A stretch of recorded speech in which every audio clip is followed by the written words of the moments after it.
जयपुर के निबारू रोड की हलचल के बीच एक ऐसा स्थान जहां आध्यात्म और सेवा का अद्भुत संगम मिलता है। ये है बड़ पीपली बालाजी धाम। 12 साल पहले जो स्थान महज एक चबूतरा था, आज वह लाखों भक्तों की आस्था का केंद्र बन चुका है। लेकिन ये सिर्फ एक मंदिर नहीं, बल्कि कैंसर जैसी लाइलाज बीमारियों के खिलाफ लड़ रहे लोगों के लिए एक उम्मीद की किरण भी है।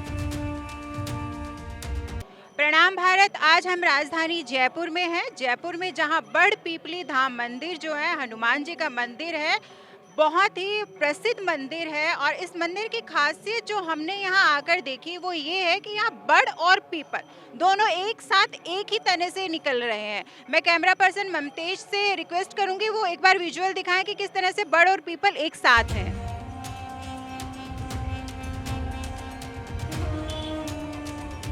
कहते हैं कि 12 साल पहले यहाँ सिर्फ एक चबूतरा हुआ करता था, लेकिन गुरुदेव परमेंद्र नाथ महाराज की कठिन तपस्या और बालाजी की कृपा ने इसे एक सिद्ध पीठ बना दिया है। यहाँ की सबसे खास बात यह है कि यहाँ प्रकृति और परमात्मा एक साथ विराजते हैं, एक ही पेड़ में बड़ और पीपल का वास, जो अपने आप में किसी चमत्कार से कम नहीं। इस धाम की नींव गुरुदेव परमेंद्र नाथ महाराज की 12 वर्षों की घोर तपस्या पर टिकी है।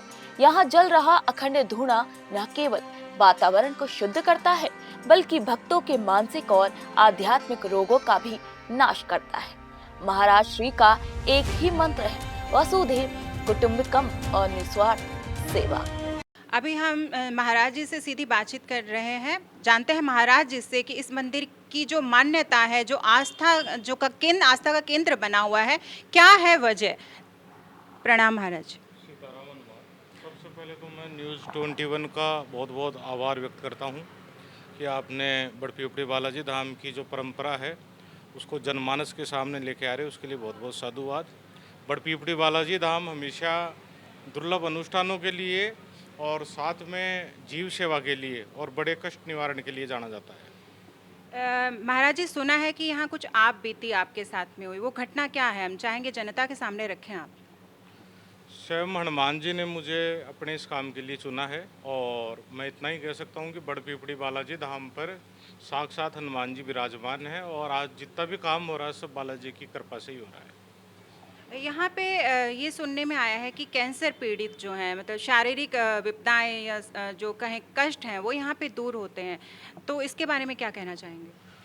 सबसे पहले तो हनुमान जी महाराज ने मेरा स्वयं का कष्ट हरा है। मेरे जैसे नास्तिक को बालाजी महाराज ने आस्तिक किया है और जो यहाँ पे बालाजी महाराज के प्रति श्रद्धा रखता है और योगा प्राणायाम करता है और बालाजी महाराज के आदेशानुसार काम करता है तो सभी प्रकार की बीमारियां यहाँ दूर होती हैं।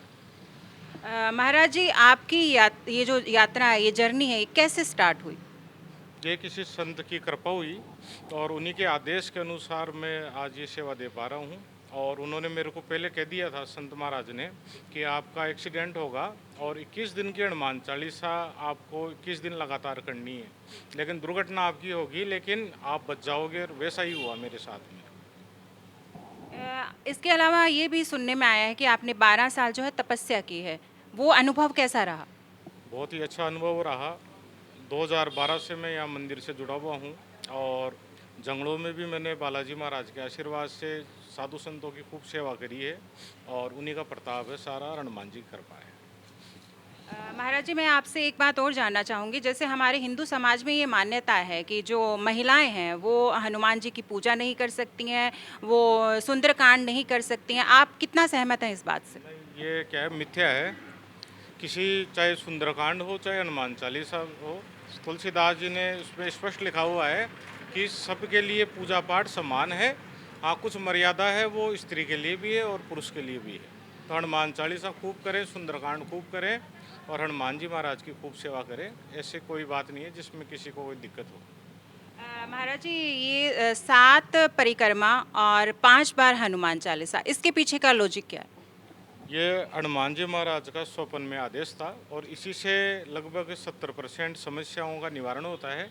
और फिर भी कोई ऐसे रहते हैं कि भाई जिनके ऊपर बाबा की कृपा नहीं हुई, तो साल में 2 बड़ी गद्दी लगती है, हनुमान जन्मोत्सव और गुरु पूर्णिमा की। तो उन दोनों गद्दियों पे बालाजी महाराज का अच्छा प्रभाव रहता है, लोगों के कष्टों का निवारण होता है। महाराज जी, एक बात और जानना चाहूँगी आपसे, यहाँ जो कष्टों के निवारण की जो बात आती है, तो इसमें आप किसी प्रकार की कोई जैसे चलता है मंदिर में कि इतने दिन की पूजा करवा लो या ये ताबीज पहन लो, ये हवन करा लो, ऐसा कुछ है?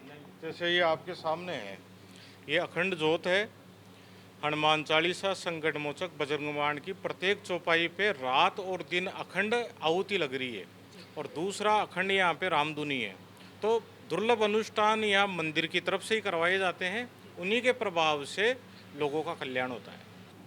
इसके अलावा महाराज जी, ये भी सुनने में आया है कि आप जो मिलावटखोर हैं उनके खिलाफ आवाज़ उठा रहे हैं, क्योंकि आपका एक मैंने बयान भी सुना है जिसमें आप बोल रहे हैं कि हर चीज़ में मिलावट हो रही है। तो इसमें आगे की क्या आपकी जो है रणनीति क्या है आगे की? देखो क्या हुआ है कि 2012 से मैं यहाँ पे हूँ, तो 2022 तक मैंने नाम मात्र के कैंसर पेशेंट मेरे पास कभी कभार आते थे, लेकिन अभी पिछले 2 सालों में कैंसर पेशेंट, किडनी पेशेंट ये लगातार संख्या में बढ़ रहे हैं। तो इसके पीछे 2 ही बड़े कारण हैं, एक तो मिलावट और दूसरा ये प्लास्टिक।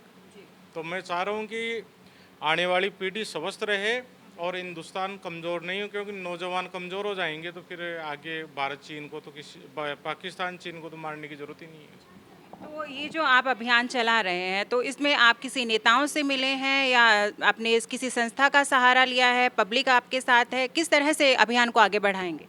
और जैसे जब भी यहाँ पे हमेशा आपस में जब 100, 200, 500, 1000 लोग इकट्ठे होते हैं तो लोगों को इसके प्रति हम जागृत कर रहे हैं कि आप मिलावट पे काम करो, नहीं तो आने वाली पीढ़ी समाप्त हो जाएगी। कारण कि हम जो भी बाज़ार से जो चीज़ें लेके आ रहे हैं वो सीधी सीधी जहर लेके आ रहे हैं। और आज का समय ऐसा है कि आदमी 500 रुपये के भी 550 रुपये दे देगा, लेकिन उसको शुद्ध चीज़ चाहिए, लेकिन वो जो घर पे लेके जा रहा है तो उसको पता नहीं है कि वो सामान नहीं जहर लेके जा रहा है। तो ये बहुत ही गंभीर विषय है और सभी को, चाहे मैं हूँ, चाहे आप हो, और चाहे आने वाले कोई भी हो, क्योंकि एक व्यक्ति विशेष का काम नहीं है ये। जब हम सब जागरूक होंगे, क्योंकि मीडिया भी भारत देश की सबसे बड़ी मजबूत स्तंभ है, तो आप लोगों को भी मैं निवेदन करूँगा कि इसमें बढ़ चढ़ के आप हिस्सा लें और सामूहिक जीत लें इसमें सभी लोग। अंत में आप आम जनता के लिए कोई संदेश देना चाहेंगे? बस मेरा सभी सनातनियों से एक ही निवेदन है कि भारत जब मजबूत बनेगा, जब युवा मजबूत होंगे। युवा कब मजबूत होंगे? जब अच्छे संस्कार होंगे और मिलावट की चीज़ों से अपन दूर होंगे। साथ में हमें प्रकृति को शुद्ध रखना है। अगर ये चीज़ें हम कर पाएंगे तभी जाके भारत दोबारा विश्व गुरु बनेगा, अन्यथा भारत के लिए संकट का विषय है।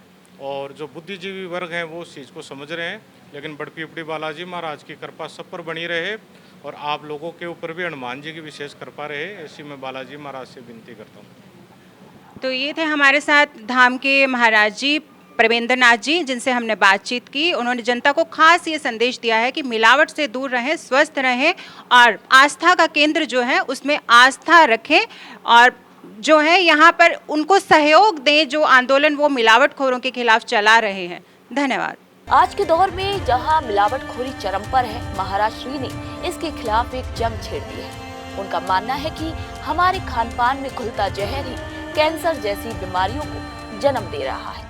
यही कारण है कि धाम में आने वाले हर व्यक्ति को शुद्धता और सेवा का पाठ पढ़ाया जाता है।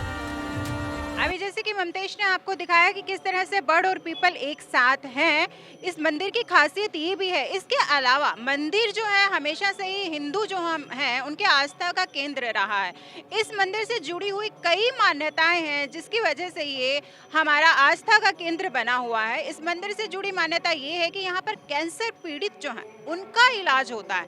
कहते हैं कि 7 परिक्रमा लगाएं मंदिर की और 5 बार यहाँ पे बैठ के हनुमान चालीसा पढ़ें, आपके शरीर के जो शारीरिक कष्ट हैं वो दूर होते हैं। इसके अलावा व्यापार में जो हानि चल रही है, व्यापार को बढ़ावा देने के लिए लोग यहाँ पर आते हैं।